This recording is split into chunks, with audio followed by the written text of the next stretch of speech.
Hello, I'm Luke Hatfield. You join me and Shrewsbury Town correspondent Lewis Cox. We're here at the Montgomery Waters Meadow and you nearly get soaked by a sprinkler. That would have been great. Lewis, I tell you what, talking about sprinklers, that first half was a damp squib, but the second half, very good. That was some special. Yeah, 3-0 win. Wow. In the league, I mean, biggest league win of the season. Biggest league win for a long time, since before Sam Ricketts. Biggest league win actually since October 2017. 3.5 years. The wind is definitely blowing that towards us. We're about to get drenched, as if it could get any colder today. That's the first, isn't it? Sprinkled on video. Yeah. Yeah, great win. 3 second half goals, like you say. First half was rather uneventful. Few chances, few and far between. Town had the better of it first half, but it was, there wasn't much to write home about, I don't think. No. And yeah, no one, I think, here in, the few of us here to watch that today saw 3-0 Shrewsbury coming, but credit to them, blistering second half, ruthless, absolutely put terrible Plymouth to the sword, to be fair. Plymouth second half were abysmal, atrocious. Yeah. Really, Ryan Lowe, former Town striker, Plymouth manager, has proper hammered his side.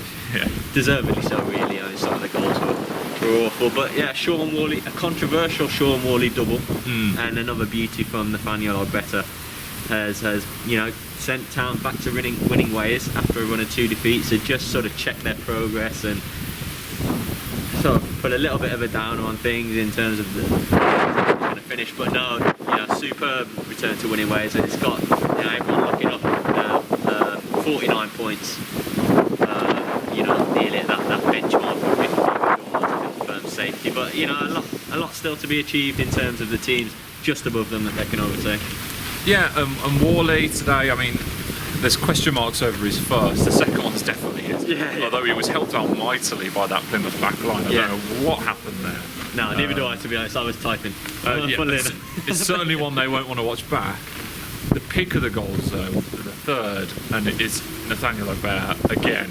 I mean, he's been fantastic for Town, and that is another fantastic goal to add to a highlight reel, which is looking like it could be a special one over his career. Yeah, I said to in the interviews after the game and to a couple of people, it looks like we're watching a future star with him. To be honest, it really does. 19. I mean, it's unbelievable. He's one of Town's best players before he started adding goals and assists in recent weeks, and now he's starting to win games and be so effective. I mean, before his goal, he's driving into the box and just sending it across goal and stuff like that, trying flicks with the outside of his foot. He's a joy to watch, and his maturity and his braveness on the ball, it's brilliant. Yeah.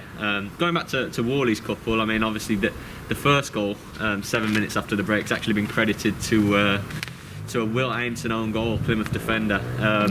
I think there's a lofted ball over the top. Udo took it down really well, broke the offside trap, and Plymouth defenders didn't seem to want to go near him. He shifted it to Worley, who cut inside on his left foot. Fierce strike.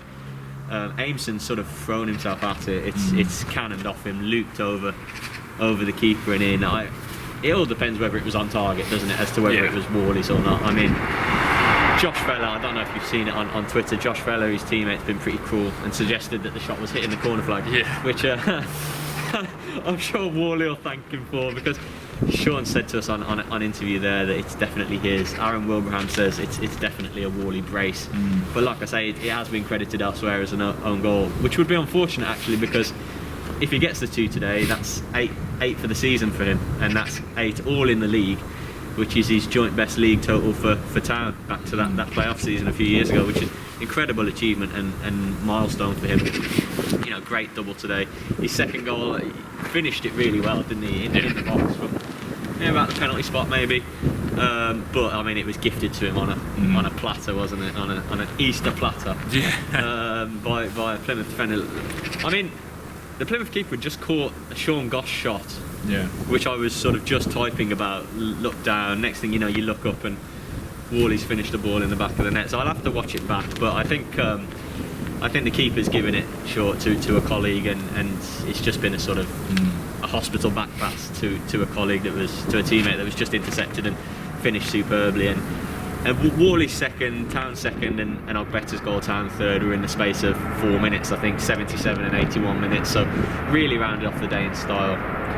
rounded off a superb win, and it's such a shame fans aren't here to enjoy days like today, because wins like this for Town in League One, over the recent years, they've been few and far between. Let's be honest, so good at eking out narrow 1-0 wins, 2-1 wins, but they were much the better side today, and full value, I think, for 3-0. Yeah, and great to see them respond to what has been a little bit of a run of defeats, 2 in a row. And I was talking to you before the game, Lewis, saying that the good teams, they make sure they bounce back, and they've bounced back well today. And I think that's a good moment for the future for Shrewsbury Town, because we all know this season's, they're not going to do anything this season. The position they're in, they're not going down, they're not going to push, too far.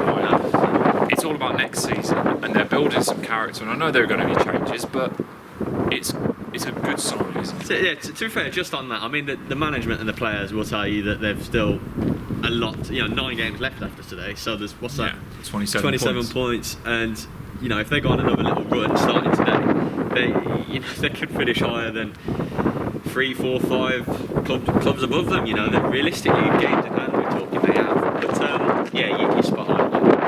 Good Friday at Northampton was pretty forgettable in terms of the results, the performance, and the spectacle. Really, it was possibly one of their poorest performances since the manager was appointed in November, and the first time they'd lost back to back in the league, as you say.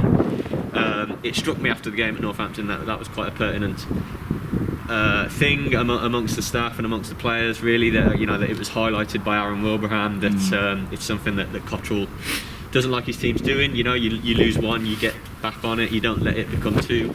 And so I was quietly confident that, having gotten 2 defeats in a row for the first time, they wouldn't allow that. They wouldn't allow a third. And you're spot on. Obviously they're building, and you're right. There's going to be a lot of change in the summer. That's clear. So many out of contract. I mean, the 2-goal hero today, Sean Worley, out of contract, among many others. There's going to be change, but it's all about them building that kind of spirit and mindset and mentality. Under the manager, let's not forget, great line on our website now about how they got into the change room after the game, got the manager on the phone, and the first thing they heard was a round of applause, which I thought was a lovely little touch. Obviously the manager speaks to them over the phone, and it's really nice to hear Wilbraham say that it sort of makes the manager's day to see that he makes him proud. He doesn't get to see him, obviously, and I was quietly confident they'd respond today with a victory. Having said that, one final point on that note: 0-0 at half time, as you say, and 90 seconds after, into the second half, Sarkic makes a great low save at 0-0. Plymouth could have easily taken the lead then, and then it's a totally different game, isn't it? So, a bit of fine margins, perhaps. Sort of sliding doors moments within games, but Town were very good value for the win. Right, what a way to cap off an Easter weekend for Town. 3-0 win here at the Meadow. Good times, and hopefully a bright future for all the latest on Shrewsbury Town. You know where to go, shropshirestyle.com.